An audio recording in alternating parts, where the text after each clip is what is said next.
ફિલ્મને ન ચાલવા પાછળ મુખ્ય 3 કારણો છે. એક, ફિલ્મના દિગ્દર્શક પ્રીત. 2, ફિલ્મની લેખિકા જાહ્નવી ચોપરા. અને 3, ફિલ્મના કલાકારો. મારી દ્રષ્ટિએ જે મુખ્ય હીરો હિરોઈન છે એનું કાસ્ટિંગ જ પ્રોપર લાગતું નથી. ચર્ચા કરીએ કે આવું કેમ થયું. તો ખાસ કરીને ડિરેક્ટરને હું એટલા માટે જવાબદાર ગણું છું કે એણે વાર્તા એટલે કથા, પટકથા અને સંવાદમાં પણ, ભલે પોતે લેખક તરીકે ન હોય, પણ એણે એની અંદર ચંચુપાત કરવાનો હોય, પોતાનો મત આપવાનો હોય. આમાં એમણે પોતાનો મત આપ્યો હોય અથવા એણે પોતે કોઈક જગ્યામાં ઇન્ટરફિયર કર્યું હોય એવું લાગતું નથી. લેખિકા જાહ્નવી ચોપરા. મારી દ્રષ્ટિએ નવલકથાનું રાઇટિંગ અને ફિલ્મનું રાઇટિંગ એ બહુ જુદી મેટર છે. અહીંયા ફિલ્મ નવલકથાની જેમ લખાઈ હોય એવું મને લાગે છે.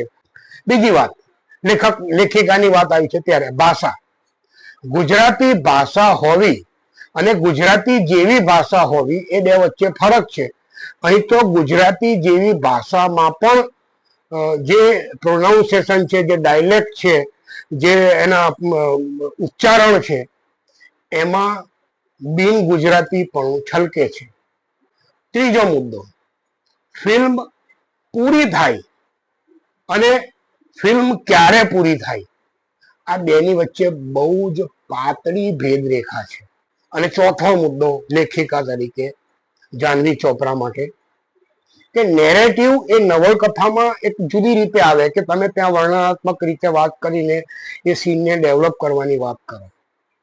અહીં નેરેટિવ વારંવાર વચ્ચે વચ્ચે આવીને નેરેટર દેખાય નહીં પણ બોલે, જૂન મહિનાની વાત કરે, જુલાઈ મહિનાની વાત કરે, એ થોડુંક ખૂંચે છે, એ વાર્તાને બ્રેક મારે છે. પાંચમો મુદ્દો, બે વાર્તાઓને જક્સ્ટાપોઝ કરવાનો પ્રયત્ન કર્યો છે. ઇતિશ્રી અને રાઘવ અને રુસ્તમ અંકલ અને શાલિની, આ જે બે એજેડ કપલ છે એને અને જે યંગ કપલ છે એને જક્સ્ટાપોઝ કરવાનો પ્રયત્ન કર્યો છે. પરંતુ આ બે કથા ક્યાંય મેલ્ટ થતી નથી. ઓવરઓલ આ ફિલ્મ પાસે ખૂબ સારું બજેટ, ખૂબ સારી ટીમ હોવા છતાં પણ આ ફિલ્મ સારું કરી શકી નથી.